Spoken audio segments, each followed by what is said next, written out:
बहादुर शाह जफ़र को याद करना बुनियादी तौर पे हिंदुस्तान की गंगा जमनी तहजीब को याद करना है। हमें ये नहीं भूलना चाहिए। अभी इन्होंने मेरठ से दास्तान शुरू की 10 मई 1857 से। इन्होंने क्या मैं मंगल पांडे का तस्करा किया, लेकिन मैं एक तस्करा और करना चाहता हूँ बैरकपुर से, जो कि बुनियादी तौर पे तातिया टोपे से शुरू होता है और जनरल बख्त खां का नाम लिया गया, अहमदुल्ला खां का नाम लेना चाहिए हमें। और इस तरह जाने कितने लोग हैं, रानी लक्ष्मीबाई हैं ख़वातीन में, बेगम हज़रत महल हैं, इन सबको भी नहीं भूलना चाहिए। मैं इसलिए ये बात कह रहा हूँ कि यहाँ पे अभी चूँकि औरतों के बारे में बात हुई, उनकी तालीम के बारे में बात हुई, इसलिए हमें कम से कम उनको मखलूत तालीम से बेबहरा रखने की कोशिश की जाए, लेकिन कम से कम उन्हें अपने जो सियासी ज़िंदगी में जो उनका रोल है नुमायाँ, उसको फरामोश नहीं करना चाहिए। साहिबो, बहादुर शाह जफ़र का मामला ये है कि बहादुर शाह जफ़र दिल्ली के आखिरी ताजदार ही नहीं, बल्कि उर्दू ज़बान और अदब का वो जीता जागता सुतून है, जो रोशन मीनार हैं, जिनकी मिसाल हमें नहीं मिलती है। जी, यार था, गुलजार था, मैं थी, फिज़ा थी, मैं न था। क्या महरूमी का एहसास है उस शख्स को। वो कहता है यार था, गुलजार था, मैं थी, फिज़ा थी, मैं न था, लायक़े पाबू से जाना क्या हिना थी, मैं न था। नहीं, हिंदुस्तान की अज़मत के लिए जिस शख्स ने इस दर्दमंदी का इजहार किया हो, अगर हम उसे आज याद ना करें तो फिर किसको याद करें। दूसरी बात, एक बात और, मैं फरजान कुरैशी को मुबारकबाद देता हूँ, इन्होंने उसका तस्करा भी किया कि ये प्रोग्राम एक ऐसे ज़माने में हो रहा है जब हिंदू मुस्लिम इत्तेहाद को पारा पारा करने की कोशिश की जा रही है, जब हमारी गंगा जमनी तहजीब को मिटाने की कोशिश की जा रही है, जब हमारे मखलूत मुआशरों को छिन भिन करने की कोशिश की जा रही है।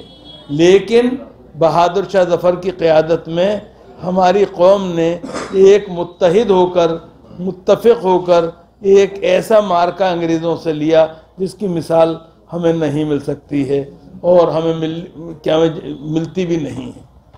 हम सब जानते हैं जब उनके सामने उनके कटे हुए बेटों के सर लाए गए तो उन्होंने क्या कहा था। उन्होंने कहा था, मुग़लों की औलाद अपने बुज़ुर्गों के सामने इसी सुरखरुई के साथ जाती है। ये गैर मामूली जुर्रत और हिम्मत की बात है जिसका हमें तस्करा करना चाहिए। साहिबो, 1857 गुजर गया, सिर्फ 90 साल अंग्रेज़ हुकूमत कर पाए। ये बहुत दिलचस्प बात है। और उस 90 साल में भी उनको जगह जगह मुंह की खानी पड़ी और मुकाबले करने पड़े।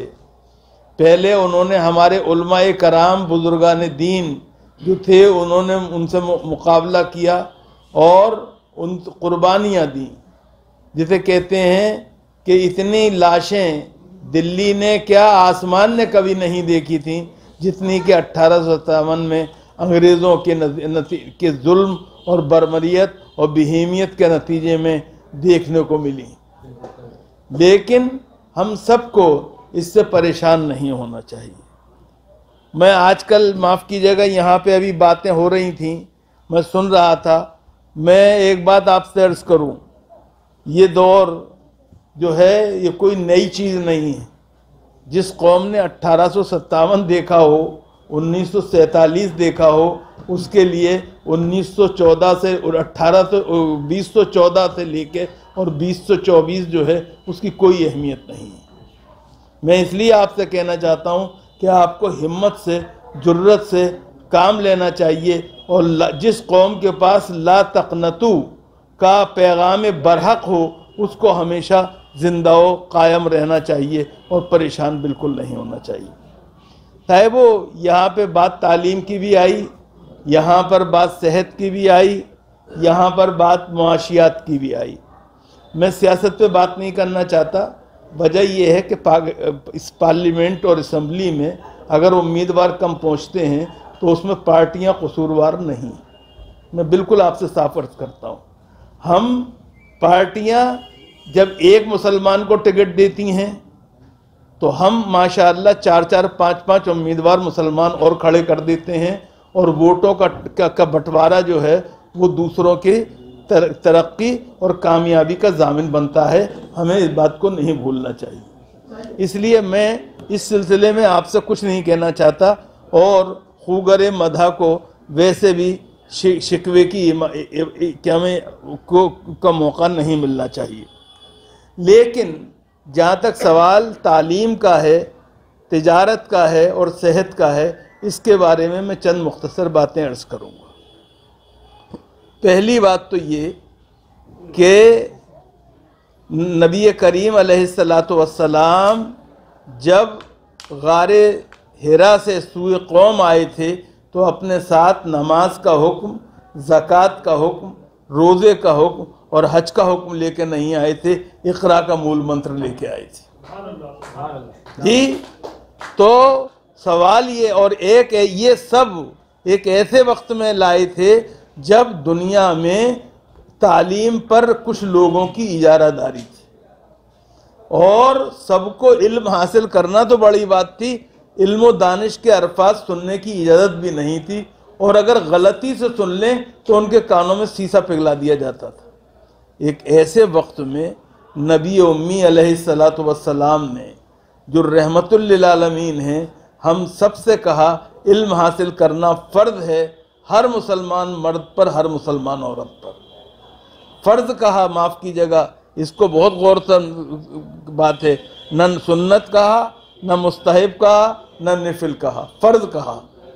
फ़र्ज़ जो है उसकी अदायगी हम सब के ऊपर फ़र्ज़ है, इसे हमें नहीं भूलना चाहिए। फिर आपने एक बात और कही, हम सब जानते हैं आप मर्द थे, इसके बावजूद आपने क्या कहा? आपने कहा इल्म हासिल करो माँ की गोद से लेकर कब्र तक। जी, मर्द थे, बाप थे, माँ नहीं थे, लेकिन ये जिम्मेदारी किसके लिए रखी? माँ के लिए रखी कि उसकी गोद से लेकर कब्र तक इल्म हासिल करो। सवाल ये है कि ये क्यों कहा? मेरे नज़दीक ये इसलिए कहा कि वो तमाम बाप जो लड़कियों वाले हैं वो अपनी बेटियों को आज बेहतर से बेहतर, आला से आला, अच्छी से अच्छी तालीम दिलाएं, क्योंकि आज की बेटियां ही तो कल की माएँ बनेंगी और जब तक ये खुद आला तालीम याफ्ता नहीं होंगी, इनकी गोद किस तरह से अच्छी आमाजगाह और तरबियतगाह और तालीमगाह बन पाएगी। याद रखिए, जिस कौम के अंदर माएँ तालीम याफ्ता होती हैं उसके लड़के कभी जाहिल नहीं रहते। ये बात हमें जान के रखनी चाहिए। हमारे जवाल, हमारी पस्ती की वजह ये है कि हमने अपनी औरतों को एक तरह से तालीम से महरूम रखा और नतीजे के अंदर हम आज ये दिन देख रहे हैं। एक बात जो और मुझे कहनी है, वो माफ़ कीजिएगा, कहने की इजाज़त दे दीजिए कि इल्म इस्लाम में इल्म दुनिया और इल्म दीन की कोई तफरीक नहीं। जो इल्म दीन है वही इल्म दुनिया है। अल्लाह के रसूल सल्लल्लाहु अलैहि वसल्लम ने फरमाया, जन्नत एक चटियल मैदान है जिसमें तुम्हारे आमाल की खेती होती है। सवाल ये है कि हमें उसके ऊपर तवज्जो क्यों नहीं देनी चाहिए? हमें ये नहीं भूलना चाहिए कि अल्लाह के रसूल सल्लल्लाहु अलैहि वसल्लम ने फरमाया था कि हिकमत मोमिन की गुमशुदा पूंजी है, वो उसे जहाँ से मिले हासिल करो। जी, और आपने कहा ही नहीं था, करके भी दिखाया था। जब बदर के जंगी कैदियों से रिहाई के लिए ये शर्त रखी कि या तो फिदिया दो या मदीने के 10 बच्चे बच्चियों को पढ़ाओ और रिहाई पा जाओ। जी, सवाल ये है जो मैं आपके सामने रखना चाहता हूँ, मदीने में जो मक्के वाले आए थे वो माफ़ कीजिएगा इस्लाम को मिटाने के लिए आए थे, पैगंबर इस्लाम सल्लल्लाहु अलैहि वसल्लम को ख़त्म करने के लिए आए थे, उनके जानिसारों को मिटाने के लिए आए थे। वो कुरान को मानते नहीं थे और हदीस को जानते नहीं थे। फिर क्या चीज़ उनसे पढ़वाई गई? ये एक सवाल है जो मैं आपसे करना चाहता हूँ। जाहिरी बात है उनसे वही तो पढ़वाया गया जो कि आज सो कॉल्ड नाम नेहाद सेकुलर और मॉडर्न एजुकेशन कहलाती है। वही गिनती पहाड़े, वही हुरूफ तहज्जी, वही अल्फ़ाबेट्स, वही अक्षर ज्ञान, और क्या चीज़ थी? इसके अलावा तो कुछ नहीं था जी। तो जो चीज़ अल्लाह के रसूल ने जायज़ रखी हो वो किसी के कहने से नाजायज़ नहीं हो सकती है, ये खूब समझ लेना चाहिए। एक बात, अल्लाह के रसूल सल्लल्लाहु अलैहि वसल्लम ने इल्म के अलावा हमें कामयाबी के लिए जो मेयार दिया वो उसका तिजारत का दिया। तिजारत के बारे में हम सब जानते हैं, दुनिया का इतिहास पढ़ते हैं, दुनिया की तारीख़ से वाकिफ़ हैं।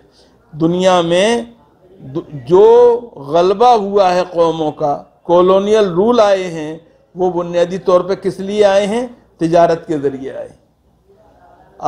जो अंग्रेज़ आए थे वो हिंदुस्तान में, माफ़ कीजिएगा, मलका बरतानिया का कोई विक्टोरिया का कोई अहदनामा लेके नहीं आए थे, ईस्ट इंडिया कंपनी लेके आए थे। तो जिसके हाथ में, याद रखिए, मंडी होती है उसके हाथ में मुंडी होती है, ये ख्याल रखना चाहिए जी। और आखिरी बात जो मुझे अर्ज़ करनी है वो सेहत से मुताल्लिक़ करनी है। अल्लाह के रसूल सल्लल्लाहु अलैहि वसल्लम ने फरमाया है कि कमज़ोर मोमिन के मुकाबले कवी मोमिन हमेशा बेहतर होता है। तो क्या वजह है कि हम अपनी सेहत की फ़िक्र नहीं करते हैं? माफ़ कीजिएगा, आज जो मुस्लिम मोहल्लों में सबसे ज़्यादा गंदगी पाई जाती है तो वो उसकी वजह से बीमारियां फैलती हैं।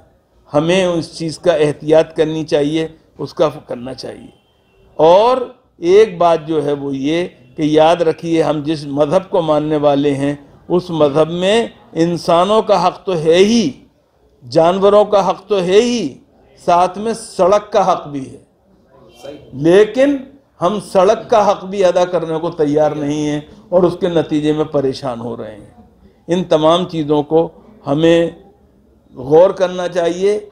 और मैं बहादुर शाह ज़फ़र को की रूह को एक तरह से ईसाले सवाब करने के लिए आपको दावत दूंगा। फातिहा पढ़िए और उनको बख्शिए। ये हमें ख्याल रखिए कि बहादुर शाह ज़फ़र ने कुछ भी किया हो, लेकिन इस मुल्क से मोहब्बत में उसकी कोई कमी नहीं थी। इस बात को हमें खूब जानना और मानना चाहिए। आज भी जो लोग के, माफ़ कीजिएगा, बुरा मानने वाली बात नहीं है, मैं यहाँ पे एक बात और कह दूँ, चूँकि वो फरदान ने कही थी कि हम, कहा जाता है कि उनके बाक़ियात को रंगून से दिल्ली लाया जाए। मैं समझता हूँ इतने साल हो गए हैं, मट्टी मट्टी में तब्दील हो चुकी होगी, अब क्या लाएंगे? बहादुर शाह ज़फ़र को याद करने का तरीक़ा जो है वो उसका मकबरा बनाना नहीं है, बल्कि लाल किले की अज़मत को दोबाला करना है। उससे हमें याद होना चाहिए, हमें हुमायूं के मकबरे को याद रखना चाहिए। ये प्रोग्राम कहाँ हो रहा है? निज़ामुद्दीन औलिया में हो रहा है, और निज़ामुद्दीन औलिया के करीब हुमायूं का मकबरा है, जहाँ से अंग्रेज़ों ने बहादुर शाह ज़फ़र को गिरफ़्तार किया था। आज हमें बुनियादी तौर पे, जब तक कुतुब मीनार जब तक लाल किला मौजूद है, हुमायूं का मकबरा मौजूद है, उस वक्त तक हमें बहादुर शाह ज़फ़र की बाक़ियात को कहीं से लाने की ज़रूरत नहीं है। रंगून में वो रहें, आराम से रहें, क़यामत के दिन मुलाकात होगी।